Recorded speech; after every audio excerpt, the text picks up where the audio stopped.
So João Fuentes from PRE and myself, my name is Stephanie Helvig from ETH. We have the pleasure to chair the next session. This morning you have heard a lot about the methodologies which have been developed within ProSuite and their overall framework, the sustainability assessment. But it was also one of the goals of the whole project to apply all these methodologies. First of all, to see whether they are applicable, these methodologies, to give feedback to the method developers, but also to illustrate the application. And that we did in Work Package 6 on case studies. I'm waiting for the beamer. Yeah, just I think once is enough. Okay. So in Work Package 6, we had 4 case studies in total, but most of these case studies again had sub-case studies. Okay, here we are. So maybe we go to the next slide. These were the partners which were involved. You can see that there were quite a lot of organizations and even more so people, so it was a huge work package.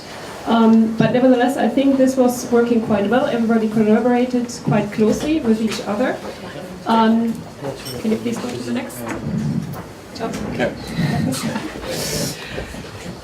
The overall objectives of these case studies were first of all to collect data to perform the assessment.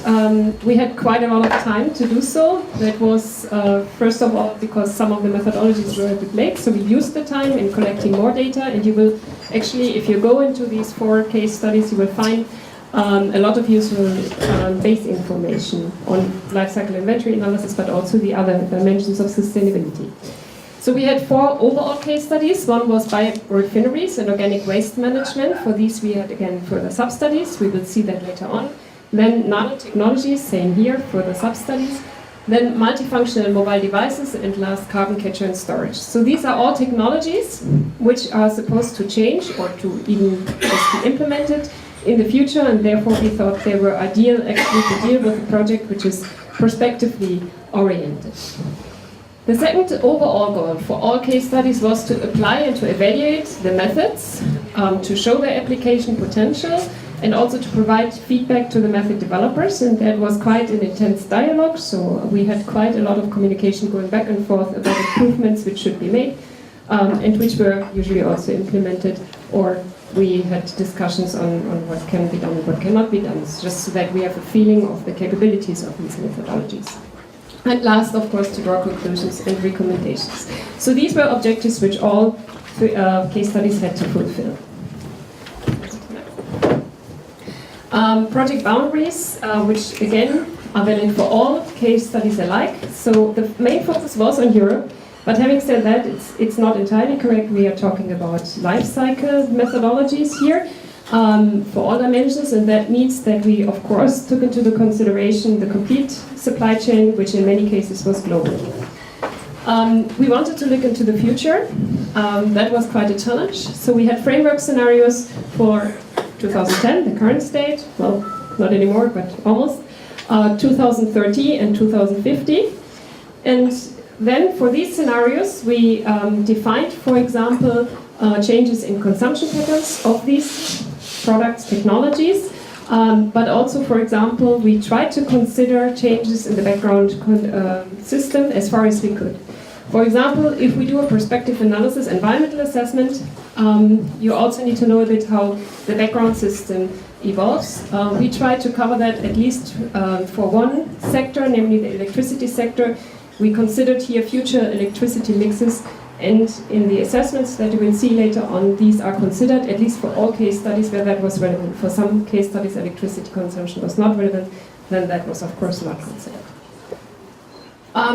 The inventory for the environmental part and for the economic part was mostly taken from primary data collections and then enhanced with background data from databases. The assessment of human well-being, that was done with both quantitative and qualitative indicators, as you saw this morning. And then last, it was also the goal to normalize, aggregate, and to apply the integration methodologies which you have already heard about. In addition to these, let's say, common project boundaries and objectives, the case studies were chosen such that we could illustrate for each of these case studies some methodologies very well. Yeah? So these were the initial initial goals of each of the case studies, in addition to the overall objectives. For example, to perform a complete sustainability assessment. That was done for all case studies, but these were the foci that we agreed on before starting the project. So for the biorefinery, here we actually had 3 sub-case studies: bio-based residues, PVC production, and organic waste management. And here the specific goals were, first of all, to set up an inventory, including the agricultural production stage, as well as the processes connected. Then, second, to have a scenario-based assessment of land use requirements and land use competition, as well as water use of agricultural production. For the waste-oriented processes, that was not that relevant. There was also one process, as we see later on, which used maize as input. It wasn't as relevant there, maybe as the overall technology would imply, but also the base data was then elaborated to allow for an assessment on a larger scale. So, for example, for agricultural products, the base data was provided at a larger scale, so that you can do later on the assessment focusing on these 2 issues. Economic assessment of the bio-based products for various types of waste management, that was also performed in this case study, so another focus of this case study. Okay. For nanotechnology, again, we could not really do, let's say, an assessment of the whole technology as such. So it was just too broad. You have too many products there.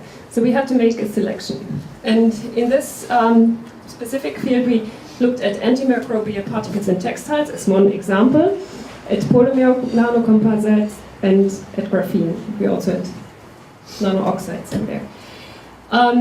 The specific foci of that case studies were human exposure during nanoparticle production. Here we even had some base research, some very basic research. Not only, let's say, the assessment, but measurements were performed in nanoparticle production facilities, and models were set up to quantify exposure.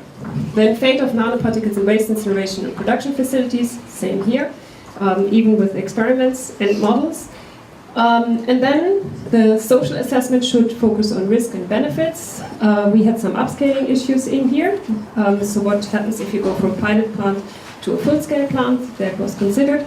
And then scenario analysis and macroeconomic implications. So the third case study was information technology. Here the case study was on mobile devices and smartphones especially. Quite some challenge already in the definition of the functional unit, which were solved then rather well.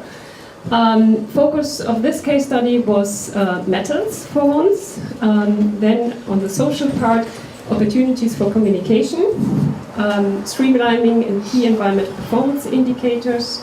That was another topic which was on the agenda. And last, I don't think we hear about it, but it has been done and the paper submitted, scenarios for future waste management. And the fourth case study, carbon capture and storage, is of course a technology which is very much discussed. Here also an assessment on the basis of the complete technology was possible using 2 different sub-technologies. Here the focus should have been uncertainties, economic aspects, then from the social side, key barriers for the implementation of this technology. And also here the social assessment should have followed group Delphi methodology that was done, and on top of that some further analysis was done. Okay. These were the initial goals. We will hear about the results of each of the case studies a bit later on. Just to summarize and wrap up a bit some of the conclusions. So what can we see? In these case studies we were able, and that is the good news, to perform really a complete sustainability assessment. We were really relieved when that was done.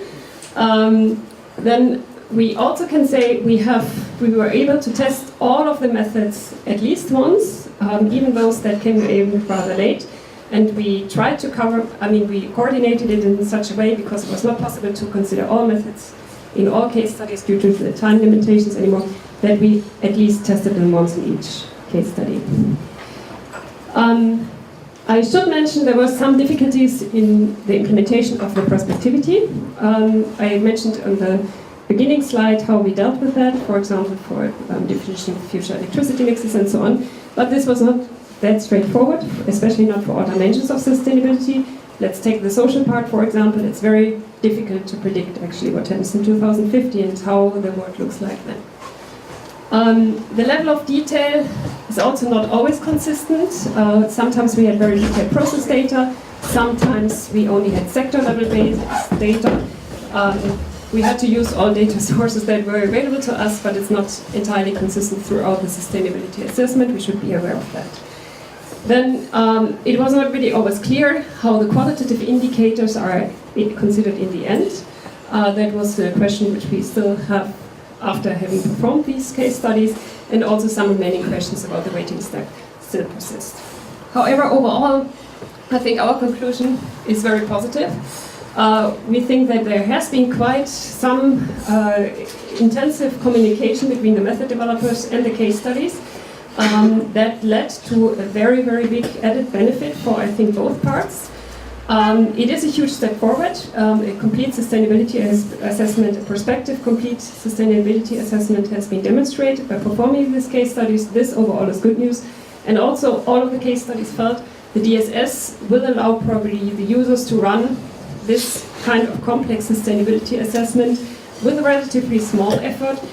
We were not able to test all the features of the DSS. Some of the calculations were done manually, but I think everybody has seen at least how that will now, from now on, be able, or and how the DSS will enable such types of assessments. Okay, thanks a lot.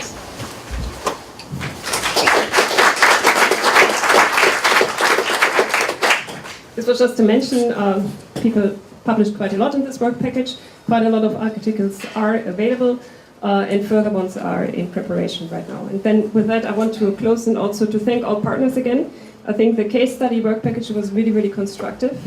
We worked under very fluctuating conditions, and nevertheless, everybody was always motivated and engaged to really get the maximum output of these case studies. So thank you very much.